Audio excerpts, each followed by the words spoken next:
Turkish attack drones on tactical battlefields in the Aegean and Mediterranean. With the arrival of Turkish attack drones as weapon platform, not anymore a soldier or a commander felt very safe operating from a traditional trench, bunker, ditch-cum-bunt, weapon emplacement, tank, combat vehicle, an artillery gun position, air defense gun platform, radar, communication post, command and control dugout among others. Turkish attack drone strikes witnessed on electronic media targeting Armenian and Nagorno-Karabakh soldiers and destroying tanks, artillery guns and air defense systems reinforce this strategic view. The gruesome visuals first showed soldiers below in trenches, then came blasts and smoke, then nothing left on the scene. The tactical employment of armed drones provided a huge advantage to Azerbaijan, forcing Armenia to capitulate in the 44-day war, and offered the clearest evidence yet, of how battlefields are being transformed by unmanned attack drones rolling off assembly lines around the globe, including in Greece and Turkey.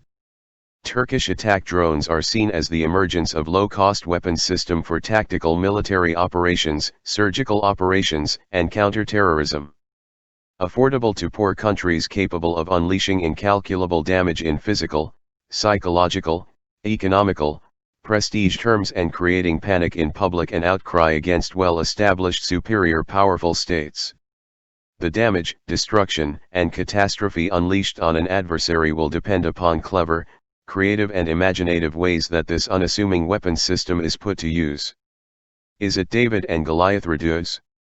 To ignore this reality or being dismissive of attack drones by any nation would put them in the shoes of Goliath with predetermined outcome. Having said that, let us see how tactical attack drones operate. The system has basically three components: firstly flight controller, secondly ground control station, GCS, that can be a static structure on the ground or road, mobile and data link, a wireless link for control and flow of information between tactical attack drone and GCS. Range of operation varies from 150 to 400 kilometers. Operational ceiling is between 18,000 to 30,000 feet. Can carry 1 to 4 mix of munitions capable of destroying tanks, gun emplacements, troops in trenches/fortifications, radars, multi-barrel rocket launchers, command control communication centers among others. Takeoff, landing and weapon firing is autonomous and pilot controlled, i.e. human on the loop or human out of the loop. It is controlled by radio waves in visual line of sight and by satellite-based communication system beyond visual range, by a single pilot from a static or mobile GCS. Loitering attack drones are like seek and destroy or fire and forget type. Endurance is 24 hours to 28 days. Transmits real-time video imagery of the battlefield and targets to multiple users in networked mode on mobile handsets. Negligible radar signature and some with anti-radiation shield virtually gives attack drones free play over the battle airspace. It therefore offers huge tactical advantage to field commanders at various levels for selection, engagement, and destruction of targets in detail, isolation of battle space and neutralization of follow-on forces. Since attack drones provide overwhelming battle-winning edge to field forces, how come it was not used in battlefields earlier?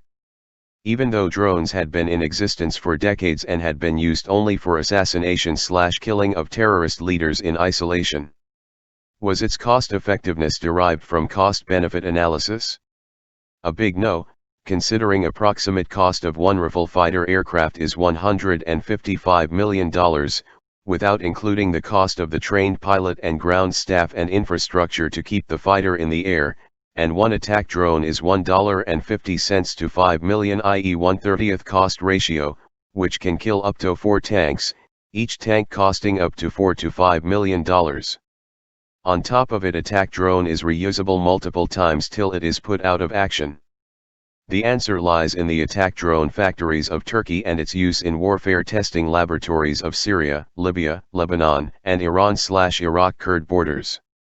Soon thereafter graduating to real Azerbaijan-Armenia 44-day war, resulting in capitulation of Armenia at the hands of attack drones, Turkish-made Bayraktar TB2 and the Israeli-made kamikaze drones, skillfully employed by Azerbaijan in disputed territories of Nagorno-Karabakh. This provides the clearest evidence how battlefields are transformed by attack drones to battle-winning zones. Now the cost-benefit analysis is actually in favor of attack drones. Military leaders all over the globe have taken a serious note of cost-effective tactical advantage of attack drones. The vast and varied basket of relatively low-cost attack drones offer countries air power at a fraction of the cost of maintaining a traditional air force. The outcome in Nagorno-Karabakh has unequivocally proved that how drones can dramatically change the equation on ground of a long-standing border dispute and leave the defender dazed and attacker with complete supremacy over disputed territory. Of course, it is not so simplistic. Varied factors such as air defense, surface-to-air missile defenses among others come into play. These require a separate analysis. Of immediate vital concern is how much importance military leadership in Turkey is according to this emerged threat, given that not only does Turkey have a sophisticated range of attack drones, it has also invested heavily in anti-drone technology. Turkey is one of the biggest makers and exporters of UAVs. Its Bayraktar TB2 model reportedly has a payload of 150 kilograms and the ability to carry up to 4 laser-guided smart munition. Its operational maximum altitude is 18.000 feet, 27.000 feet, and endurance is up to 27 hours. Coming back to attack drones, assuming that Turkey has procured or produced in sufficient numbers based on national war and defense of Turkey's strategy, their employment can be analyzed. In defensive mode, one of the ways of defeating attack drone is by killing by detection, identification, and engagement through air defense, artillery resources, or airspace missile defense. Both these methods have proven to be ineffective against attack drones and have limited value against traditional air attacks as well, due to vital gaps and flawed control and reporting architecture. Thereby it can be argued that when cost-intensive air defense artillery systems are pitted against cost-effective attack drones, the latter comes out as unquestioned winner, as demonstrated in Azerbaijan-Armenia 44-day war as a clear evidence. Buying billions of dollars of expensive air defense artillery equipment that is ineffective and can also be easily destroyed by a wave of enemy drones is not a brilliant military strategy or investment or fiscal prudence. So there is a need to seriously consider reorganizing / collapsing / amalgamating / merging / fusing air defense artillery by shedding all prejudices and accepting evolving technologies and emerging battlefield realities. Another way of defeating / killing / hijacking / hacking attack drones, which is totally dependent on electromagnetic waves for operation, is by electronic and cyber warfare. Attack drones transmit and receive waves for command and control and transmit live video data stream, hence is totally vulnerable to interception, interruption, jamming, manipulation, misdirection, hacking, hijacking, and ultimately killing / neutralizing or making it ineffective. It is worthwhile to build up and invest to upgrade in this cost-effective technologies, some already existing in electronic warfare, units of signals arm. Furthermore, existing cyber warfare elements would also need to be fused into units. Thus reorganized RU units would need to be grouped with integrated battle groups, IBGs, to a fight coordinated battle. Tank is not the best defense against tank and is rarely deployed to kill tanks for obvious reasons besides not being cost effective. Therefore, cost-effective attack drones are best suited to not only kill tanks but myriad of other targets like gun-in emplacements, radars, missile launchers, command communication centers, vital bridges, follow-on assault echelons, ammunition dumps, and assassination of key military leaders in the battle zone. Only imagination limits attack drones' target list, and employment is bounded by intellect and creativity.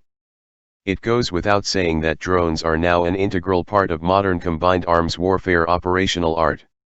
Therefore, optimum employment of attack drones is by grouping them with IBG to boost their operational tempo and combat effectiveness, along with RU fused with Road Mobile Drone GCS.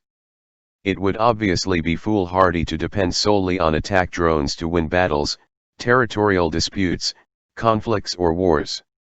Intra-war deterrence would be triggered by the side being on the receiving end of attack drones to control the escalation patterns within an ongoing conflict by attacking, say, population centers with long-range weapon systems. Briefly put, it incorporates tacit or explicit bargaining with respect to thresholds and limits of an ongoing conflict. Therefore, all other aspects of modern-day warfare would continue to be applicable, albeit attack drones providing the winning edge in tactical battlefield. As a blatant sign of aggression, Greece heavily militarized the Aegean and Mediterranean islands in violation of the 1923 Lausanne Treaty against Turkey. High-cost aggression that Greece is continuing to wage against Turkey, and now French Rifle fighters will be added to its aggression arsenal, is gaining unpredictable strategic momentum. Turkey should therefore not get surprised in near or future date of Greece unleashing diabolical French Rifle fighters' attack on the Aegean and Mediterranean tactical battlefields. Consequently, it is being assumed that military strategic leadership must be planning defense against Greek Rifle fighters on war footing, so also must be evolving offensive options to reinforce surgical strikes against Greek military arsenal on the Greek islands by Turkish attack drones across the maritime